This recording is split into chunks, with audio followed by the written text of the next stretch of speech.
Alright guys, so here we go. Got my 2013 C6 Grand Sport. Today we're going to be doing some brakes on it. Once we get these things off, I'll show you guys on the back side. There's a little bit of heat checking, which is hairline fractures in your actual rotor itself. You know, if you don't put new rotors on, eventually they'll crack all the way out to the end here, and it's just not good. It's a huge safety issue. So today we're going to be replacing the pads and the rotors on this car. I got the Power Stop Z26 Street Performance brake pads. These are supposed to be pretty nice stuff, low dust. They give you this little break-in procedure here, so that should be interesting. New Power Stop rotors. These all came as a kit. This is all like the Z26 Street Warrior brake kit. New rotors, drilled, slotted, and new pads. And because it's a Grand Sport, it's got the same brakes. Let me get these out of here. Same brakes as a Z06. You get 6 individual pads per caliber. Let's get into it. I've never done individual pads like that. You know, I know more of like your traditional brakes, like on this truck, where you just got one pad per side of the caliper. I'm learning today too, so it seems like it's pretty straightforward. While I got the car up on the lift here, while I was putting it up on the lift, I kind of noticed a few issues here. You see, I got a little bit of rubbing going on here. You can kind of see it on the tire here. It looks kind of worse on this passenger side here, like where I'm actually getting up into the wheel well liner. Yeah, I'm actually wearing through the paint right there, so that's not good. A little bit of a combination of things going on here when that happens.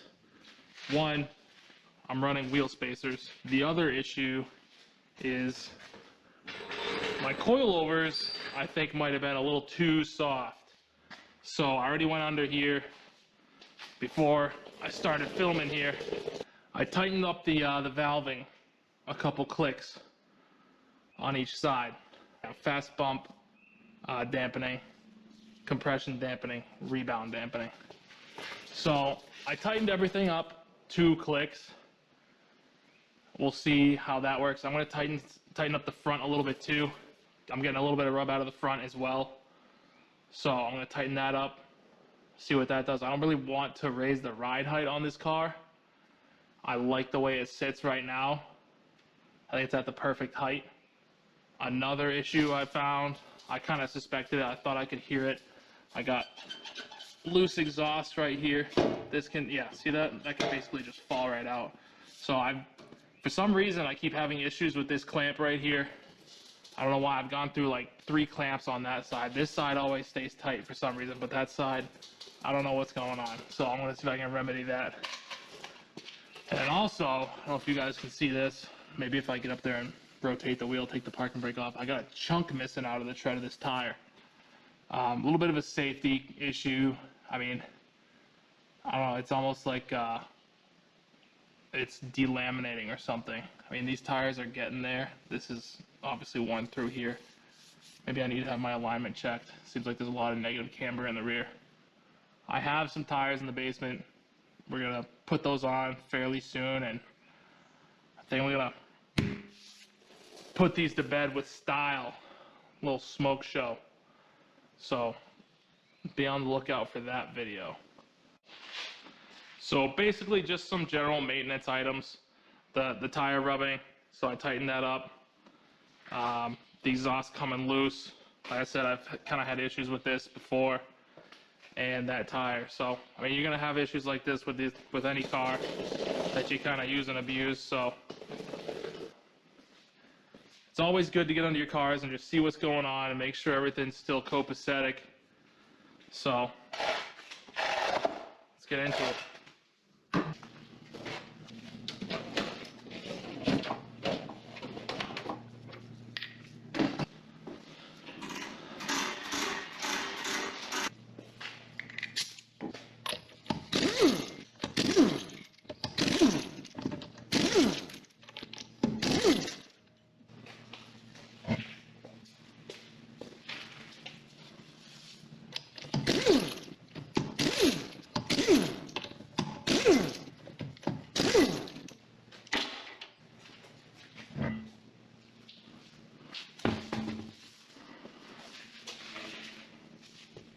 These are hub centric. So you see right now these things are on the hub and they can't move. You take them off that hub, they move around. You want that weight to be on the hub, not on your studs themselves. So these are bulletproof off-road adapters. They make mostly adapters for, your diesel trucks. I don't run any on that, but they also make some really nice adapters for your cars. These are ARP wheel studs, extended ARP wheel studs, so that way when you put these on, you're grabbing enough threads to keep your wheel on. It's super crucial. A lot of guys will run something this thick and then just, you only have like this much of your wheel stud sticking out and you're barely grabbing any threads when you put your wheel on. This is the safe way to do it. Don't do it any other way. Don't buy a wheel spacer this thick that already have studs installed in them, because then they're only grabbing that much metal, because they have to be flush on the back. Get wheel spacers that the factory wheel studs go through, and then replace your factory wheel studs with some extended ARP wheel studs.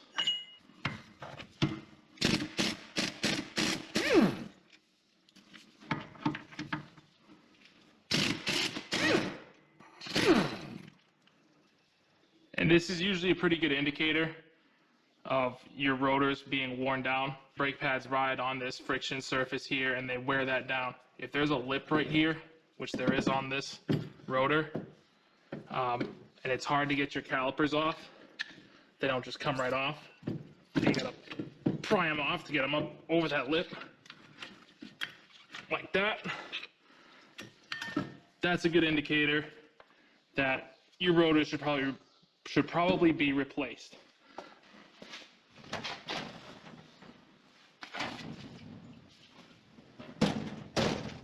Just gave these calipers a quick little cleanup, a little bit of brake clean. I'm not gonna go too crazy.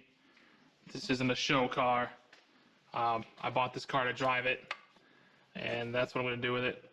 Obviously there's a lot of life left to these pads, but anytime you change rotors, you should change your pads. Plus these seem to produce a lot of dust, select ceramic. I'm not really sure what that is, but anytime you change your rotors, you should change your pads. We're just gonna pop all these out real quick.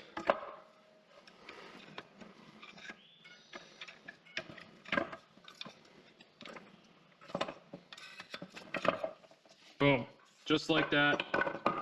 All 6 of your individual pads. Super easy.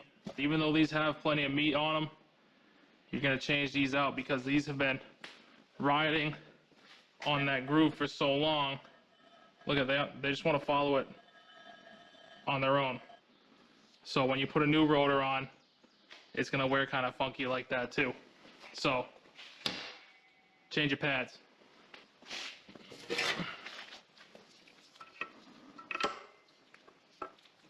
When you do get all your pads out, keep one so that you can use it to go on your caliper.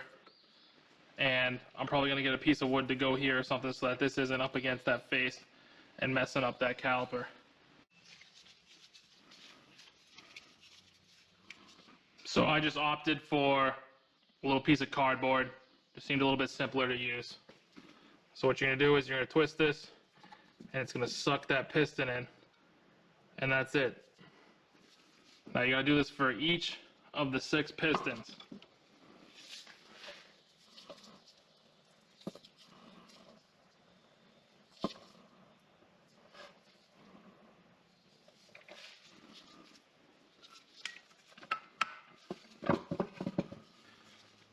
Come on, man.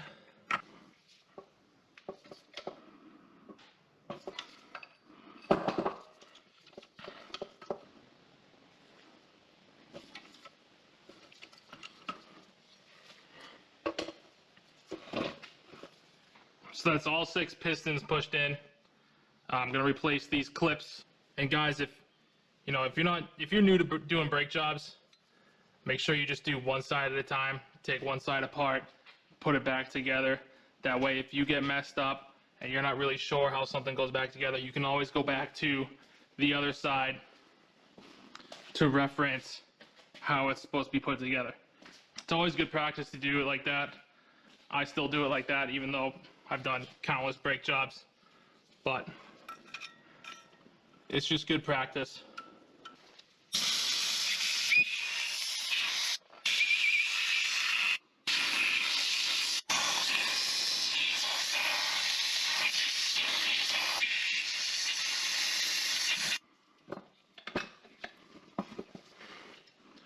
Whew, that was loud.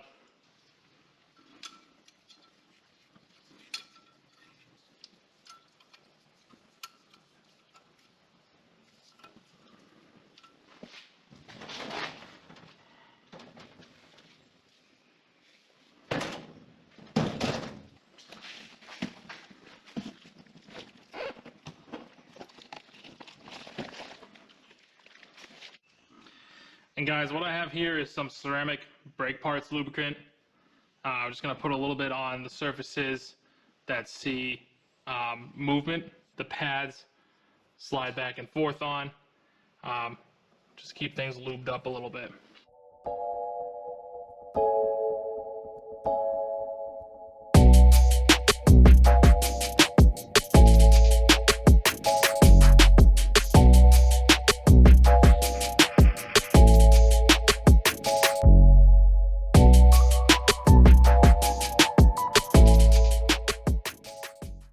Once it's applied, I'm just gonna kind of spread it out evenly so that we don't have any excess kind of floating around here. All right, now we're gonna pack this rotor. Before you do that, go inside after handling that ceramic parts lube, wash your hands, put on some new gloves, whatever.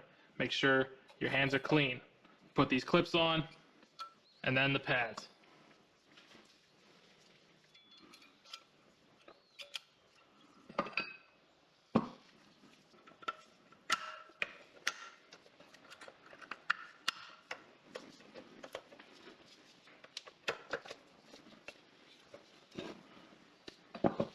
Now that your caliper's packed, it's time to throw on this rotor. And guys, these come labeled for which side they're supposed to be on. Obviously this says front driver's side. Just make sure you pay attention to which way these rotors are supposed to go on. And again, before you handle your new rotors, make sure your hands are clean. You don't want to be getting grease all over these. If you did your job correctly, putting this caliper on, it should literally just slide right on. I gotta turn this knuckle a little bit.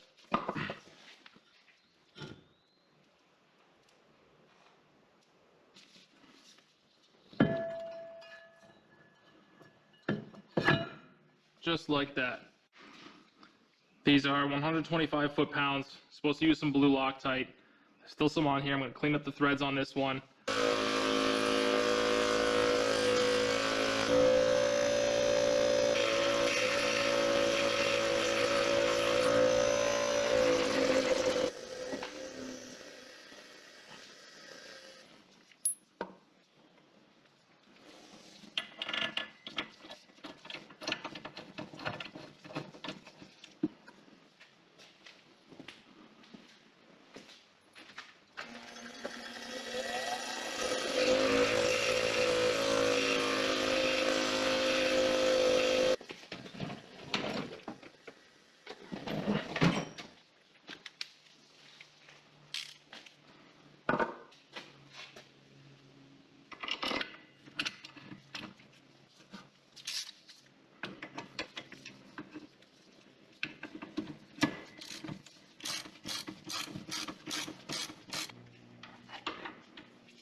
Oh, make you want to kick a fat kid at Kmart. You know what I'm saying?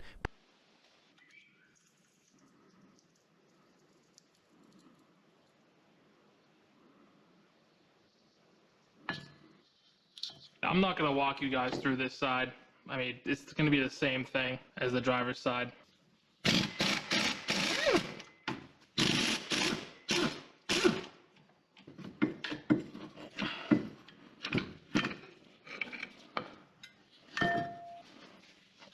These vent holes are kind of plugged up with just, seems like brake dust. This one's not as grooved as the driver's side was. It's got that lip right here. Yeah, no good.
Make sure you take your jack pucks out.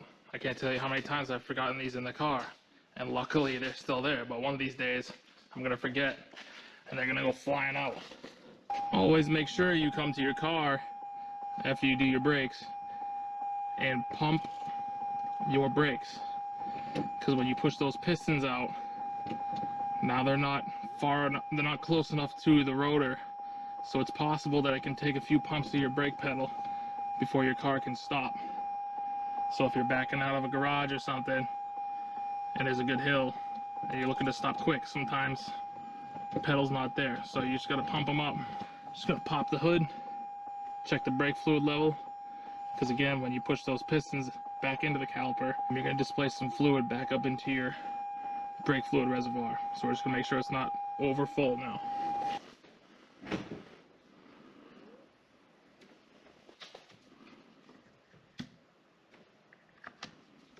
Don't forget to torque your wheels.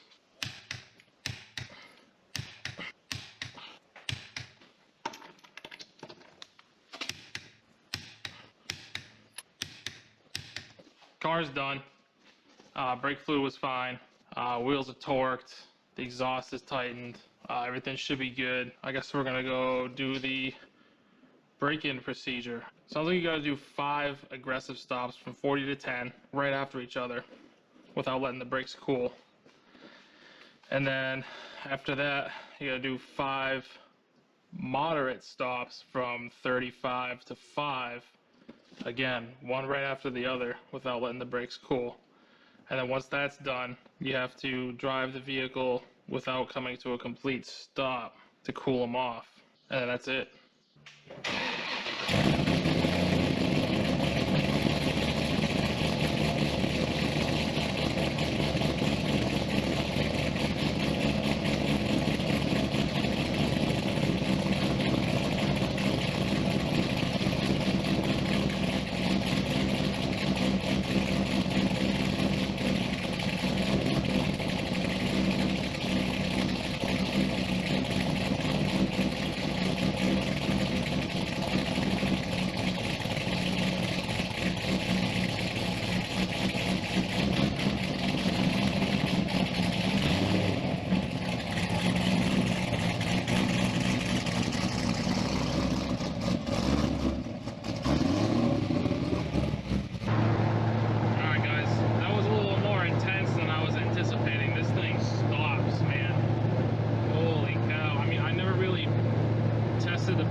since my last 35 to 5 mile per hour moderate, slowdown, I haven't touched the brakes. So we're coming up on about 5 minutes. I got about 4 minutes of driving, but I wasn't quite able to do 35 to 5. I had kind of a car catch up to me. When you stop from 40 to 10 several times, you're really killing some speed. Instead of doing 35 to 5, I was doing like 45 to, I don't know, 25 or something like that. Trying to do moderate braking. Hopefully that's good enough for a braking procedure.